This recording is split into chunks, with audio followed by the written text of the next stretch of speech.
okay, well, how do we actually go about doing this if we are giving cash to families at a federal level? How do we make sure that it's equitable? A couple of strategies that I really think are important as it relates to this, it's really about the predictability. One of the pieces that has been really successful and I think has benefited families so much as it relates to the child tax credit is knowing on the 15th that check is going to hit their bank accounts or will be in the mail around that. Centering dignity for families who in so many instances who are engaged in the social service system, not having that predictability, I think is key. But then also as we go about providing cash, really what we've seen specifically with the child tax credit, as well as some of the stimulus checks that were provided earlier this year, is how very precarious our banking infrastructure is.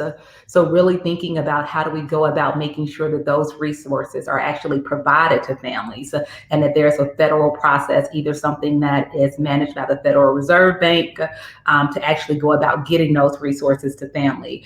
And then the final piece that I'll say is how do we go about actually coordinating these benefits across agencies? So what it is that we hear from time and time again is how various families, how various individuals have to interact with various systems, and none of this is coordinated, and how that creates additional stress, how that creates additional layers of bureaucracy, and how it is a very teamless situation. So as we're really talking about, okay, how do we center the needs of families?